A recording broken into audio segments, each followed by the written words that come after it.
expressed strong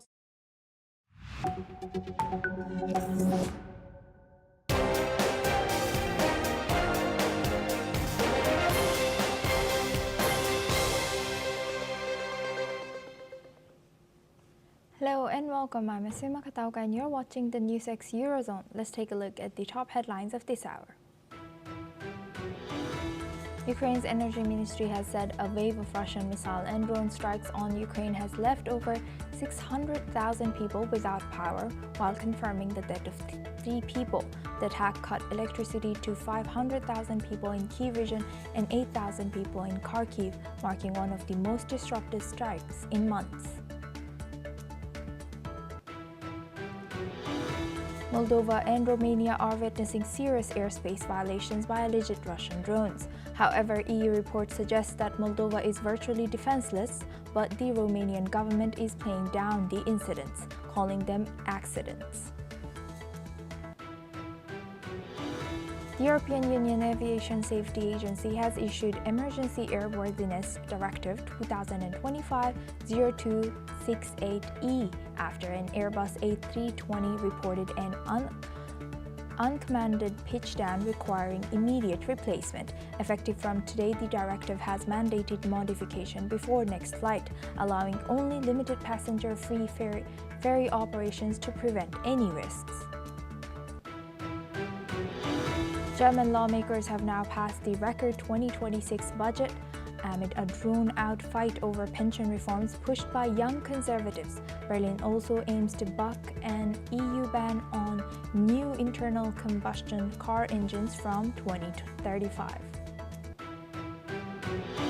Pope Leo, now in his first foreign trip, has visited Istanbul's iconic Blue Mosque on the 3rd day of his trip to Turkey, marking his first visit to a Muslim place of worship since his election in May. The highly symbolic 15-minute visit following the footsteps of late Pope Benedict and late Pope Francis. The Thai government has announced that floods in southern Thailand have killed 162 people, including 126 deaths in Songkhla province. Government spokesperson Siripong Anglash Sakulkiat has confirmed the casualties across 7 provinces, marking one of the deadliest flooding events in recent years. China has launched a nationwide campaign to curb fire hazards in high-rise buildings after at least 128 people were killed in Hong Kong apartment fire. The move marks one of the country's most urgent safety crackdowns as Hong Kong enters its mourning period today. French prosecutors has confirmed a 39-year-old man with 6 prior convictions has been charged in France as the 4th suspect in the heist of France's crown jewels from the Louvre Museum. With his arrest and charges of gang robbery up to 15 years and criminal conspiracy up to 10 years, authorities now believe all members of the heist team are in custody.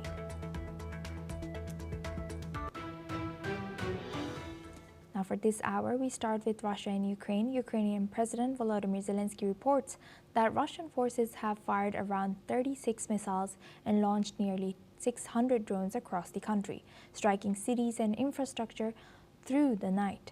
Meanwhile, Ukraine's energy ministry says that the barrage hit key facilities in Kyiv and 5 other regions, knocking out power to more than 600,000 consumers.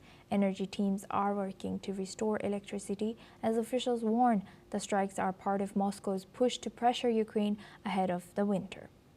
Meanwhile, Ukraine says its naval drones forced operations to halt at a Russian oil terminal, calling it a targeted effort to disrupt Russia's oil supply chains.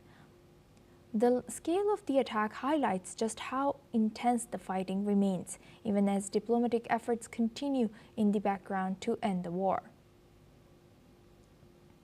Now for this discussion, we welcome Alison Mutler. She's a former AP Bureau Chief in Romania, joins us live from Bucharest. Thank you very much, Alison, for joining us again. Good to see you. Hello. Hi. Hi. Hi. Alison, looking at this now, in what ways could these continued large-scale attacks by both sides, how do you think this affects the ongoing diplomatic efforts aimed at negotiating for the end of this conflict? Well, I think it's fairly clear that Russia is trying to keep up the pressure on Ukraine to really, really cause a lot of damage, to take lives, to disrupt everyday life, to show that it's playing hardball, that it is unwilling to compromise, and that if to really punish Ukraine, and if Ukraine does not agree to its demands, this is a taste of what there is to come. Now, we've seen that Ukraine is a valiant, a brave fighter. So they are fighting back very strategically. They're taking out energy and naval ships, etc., etc. So both sides are fighting very strongly. So I suppose that gives the message that it would be great to have peace, but it also shows if we don't have peace, and particularly Russia is the stronger partner here, if we don't have peace on Russia's terms, this is a taste of what is to come. Continued bombardment, continued disruption, continued death, basically. And do you think there are any potential political and diplomatic implications for both these countries if they don't halt or slow down on hitting each other continuously? Oh, sure. It's hard to say. Obviously, Donald Trump wants peace as soon as possible. He wants deals to be done on minerals, etc. He won't be pleased with what Russia is doing, or Ukraine, but I would imagine particularly Russia. It's hard to say how it will have political implications, except I think it will make the United States, which is guiding these peace talks behind the scenes, or not particularly behind the scenes, guiding these peace talks, it will want to make them reach a peace deal at any cost, I think, because they can see how much damage and death and destruction this ongoing war is causing. So I suppose the ongoing hostilities, particularly by Russia on civilian targets, is politically in Russia's favor. This is affecting Ukraine on the other side. You know, you said that this is working on Russia's favor. Yeah, but it's affecting Ukraine, which is making them dig in their heels, which is making Europe be very strongly opposed to Russia and saying, this is how Russia is. Russia, we need to have a peace deal, and we can't trust Russia because Russia is not a trustworthy partner. So I think it just ups, to be honest, it ups the tensions on both sides because Europe is really trying to come together at the moment to present a credible alternative peace plan because they don't trust Russia. They don't trust Russia's aggression. And something that's very interesting, which is not mentioned in any of these peace deals, is Russia's ongoing hybrid war against all of Europe, against European democracies. It wants to destroy European democracies. There is no mention of this. I mean, it would be hard to imagine that we'd come to some kind of peace deal, then suddenly Russia would consider Europe an ally. It's almost impossible to believe. Right. With that, I would like to thank Alison for sharing that insight. But please stay with us as we come back to you for our next discussion as well.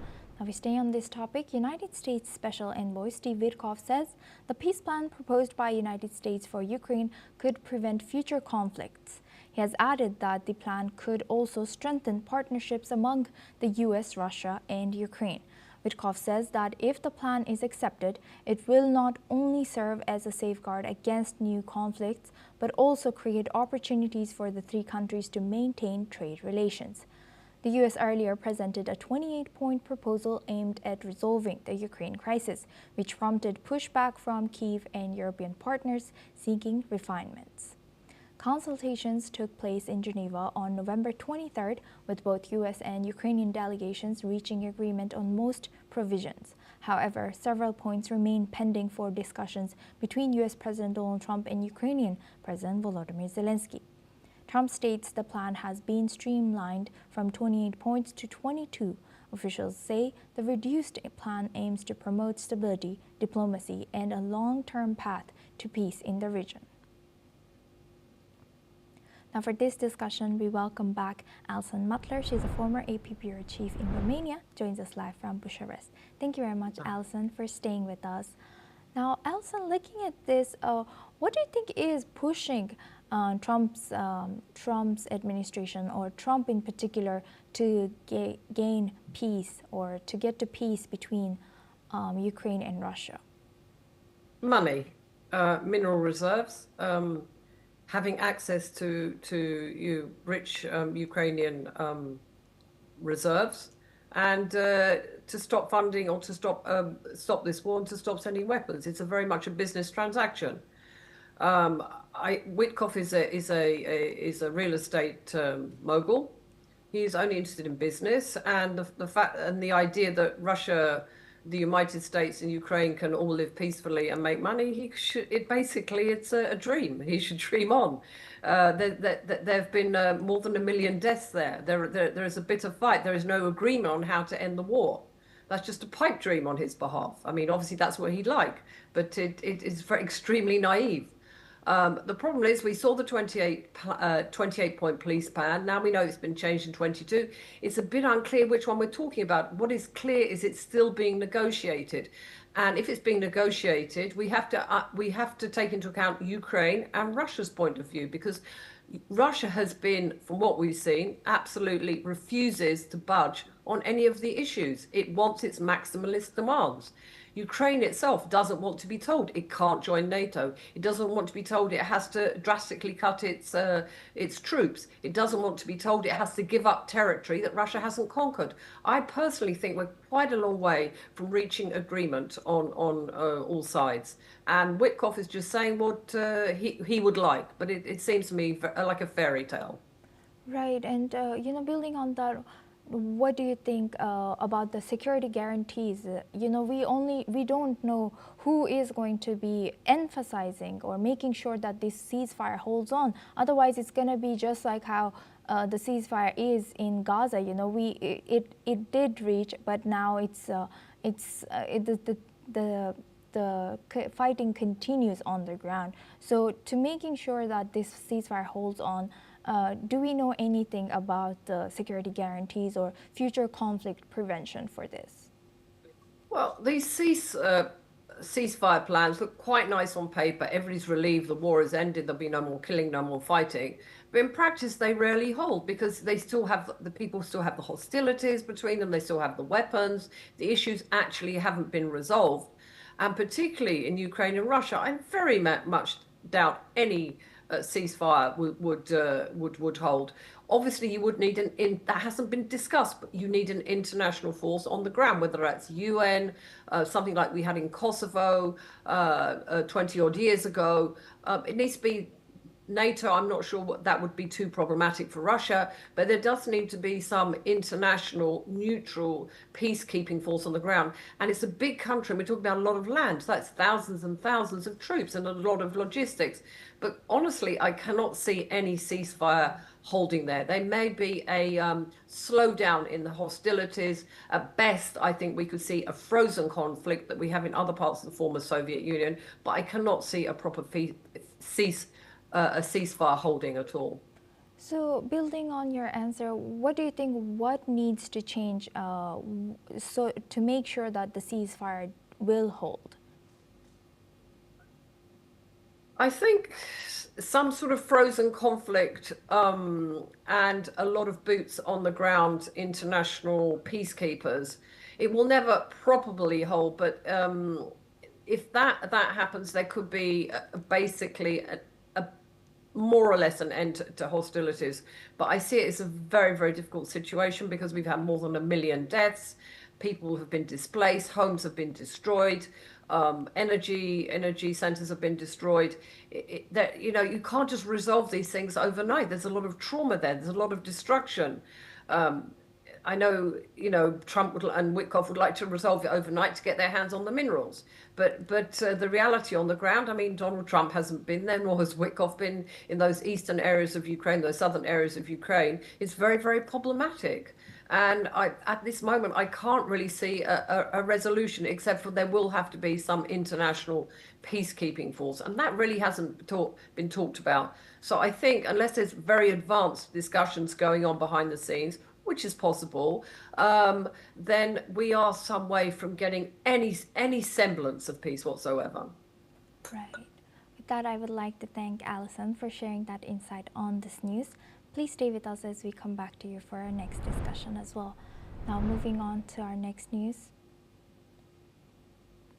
In Kyiv, the former Chief of Staff of Ukraine's President Volodymyr Zelensky, Andriy Yermak, has announced that he is ready to head to the battlefront. This announcement comes after he resigned from the office due to his name in an ongoing corruption scandal investigation. The departure of Mr. Yermak, who had headed Ukraine's negotiating team in peace talks with the Trump administration, puts the doubt in the future of the latest round of diplomatic efforts by the United States, Ukraine, and European nations to end the war. On November 10th, the National Anti-Corruption Bureau of Ukraine and the Specialized Anti-Corruption Prosecutor's Office, both independent from Zelensky's office, announced an investigation into a major corruption scheme in the energy sector, in which Andriy and Timur Mindich are accused of taking bribes, money laundering, and other illegal operations. The corruption scandal triggered a profound crisis in the Ukrainian government. The parliament was suspended and several MPs, including those from the ruling pro-presidential Servant of the People party, demanded the resignation of Zelensky's chief of staff. Now we welcome back Alison Mutler. She's a former AP Bureau Chief in Romania, joins us live from Bucharest. Thank you very much, Alison, for staying with us. Now, Alison, how is this corruption investigation involving this particular individual who is involved in the ceasefire talks with U.S., how do you think this will affect political stability in Ukraine and also the talks that are supposed to be moving forward with U.S. delegation? Well, it's very problematic. It's a setback. It's a crisis for Zelensky. But on the other hand, rather than cover it up, put it under the rug, try and defend him, his allies, his aides, he have taken surgical measures, have got rid of him. The parliament, the parliament took action as well.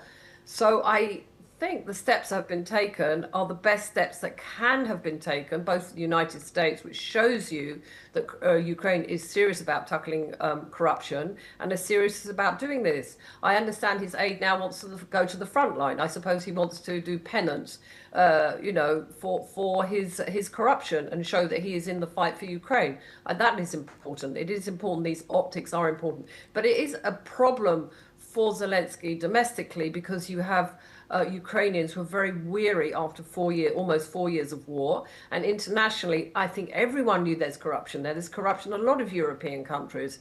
And, Ukraine wants to join the European Union. And one of the things that joining the European Union means is actually taking measures to cut down on corruption. So it's clear by taking this action, Zelensky is saying, I'm not tolerant of corruption, even if it touches my office. So I think it's important what he's done. But I also think, obviously, this will cost Zelensky politically because his people have stood by his side and they are fighting for their country, for their territory. But they won't like the fact that the elite are taking advantage of this war and making money off it. And obviously it's problematic for the United States, but on the other hand, a clean cut has been made. So I think those things are definitely in Zelensky's favor, but it's definitely a problem because it shows that the elite were using this war to personally profit from it. Yes, thank you for highlighting the cost it has politically and also the elite making money off of this war. How do you think, to what extent does this scandal highlight tensions between Ukraine's anti-corruption institutions and the presidential office now? How could this impact public trust and governance, especially during wartime in among Ukrainian people? Yeah, Ukrainian people are already facing, winter is around the corner. That means cold, snow, heating problems, perhaps problems with food supplies because of the war. And they are weary. I mean, there are young men who don't want to join the army. So this is just another thing on top of it. So they're having a very, very tough time, and they have done for the last 4 years, even though clearly Ukrainians are extremely brave people and they've been underestimated. So But what it does show is that there is a separation in power, which is very important in democracy, because the National Corruption Office, the NBU, I think it's called, is not afraid to tackle people close to Zelensky. And that shows democracy. In an undemocratic country, in a dictatorship, that would not happen. All of the people targeted would be political, and they would be probably people who are anti-government. But in this case, we have Zelensky's inner circle being targeted. So this does show, on the one hand, that Ukraine is on the road to becoming a democracy, and is a democracy at some level, if not at the level of West European countries. But it also is a blow for Zelensky, because it shows there has been a lot of corruption going on as Ukrainians have been dying for their country. So it's a mixed bag here, I would say. And Zelensky, I think, has played it right so far. I think the NBU, the Anti-Corruption Agency, has played it right. But we will see how it pans out. He's been prepared to sacrifice, if you like. Again, there must be some independence. That the Anti-Corruption Agency is independent, but it shows that there is democracy. But it also shows, so it's a mixed picture, mixed bag. It shows that people close to him have been corrupt and have been making money. So it is a difficult one for Zelensky, but it's not entirely a black picture, not a bleak picture. Yes, indeed. Thank you very much. With that, I would like to thank Alison Mutler for joining us today and sharing that insight throughout our news. Thank you very much. Now we move on to UK. The British government will be banning asylum seekers from using taxis for medical appointments starting in February, after a review revealed millions were being spent on transport. An investigation found some asylum seekers were taking long taxi journeys, including a 250-mile, $795 trip to see a GP. The government now says it has been spending around $20 million in a year on transport, with some hotels using taxis for multiple short trips daily. Home Secretary Shabana Mahmood has said that taxis will only be allowed in exceptional cases such as disability, chronic illness, or pregnancy, and must be authorized by the Home Office. Ministers want asylum seekers to use public transport instead and are reviewing all taxi use. The government also aims to end asylum hotels, though over 36,000 people still live in them. Critics say costs continue to rise as the asylum system undergoes major changes.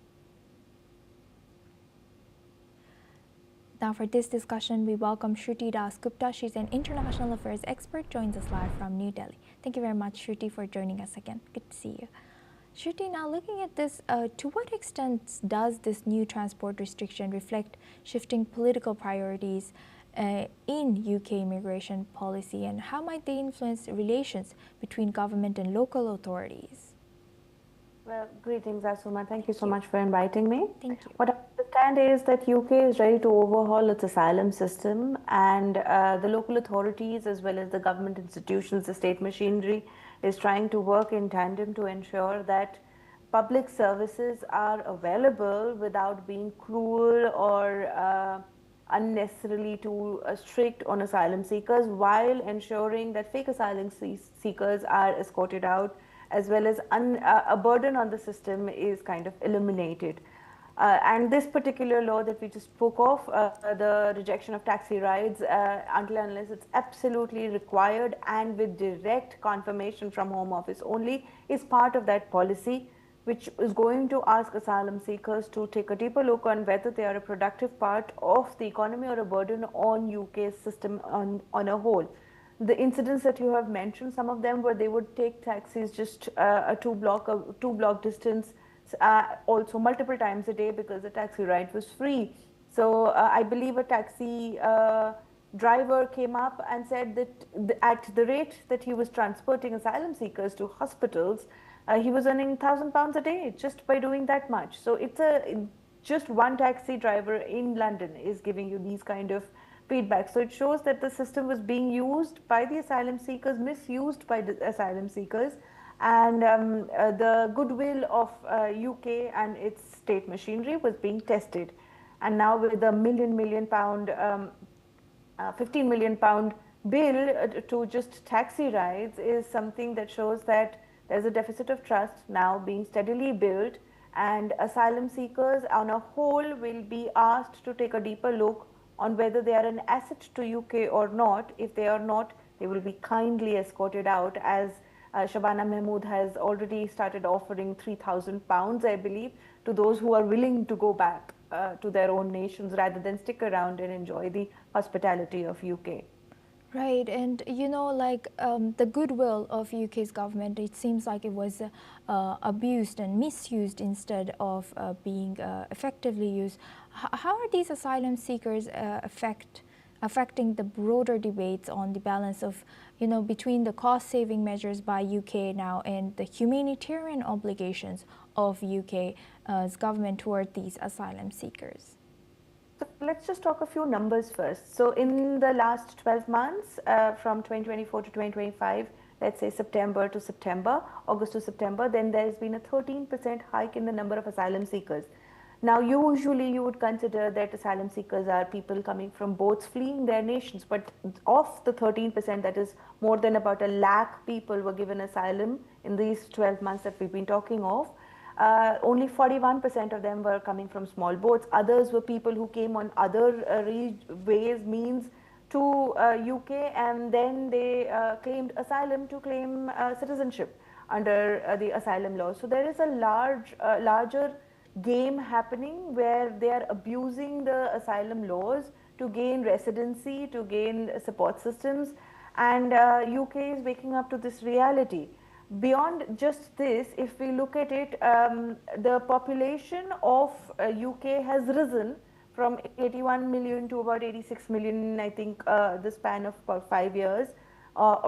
Just give me a second, I'll get that figure for you. In 2 years, from 2023 to 2024, there has been a major hike. And that hike is disproportionate because the number of white British is reducing. So the birth rates of white British is reducing, the birth rates of asylum seekers is on the rise. One man comes in, seeks asylum, and then because of the family laws, he brings in more people to come and live with them. So UK is slowly and steadily phasing this kind of asylum out. They are saying that they will put an end to hotel asylums also. So there are about, I think, 36,000 people still living in hotel seeking asylum, and that is a huge cost on the economy itself. An economy whose GDP is under question, is not doing too well, and they need working hands rather than a population that lives on handouts. The entire game of asylum was only to ensure that there is a larger population reversal happening, and yes.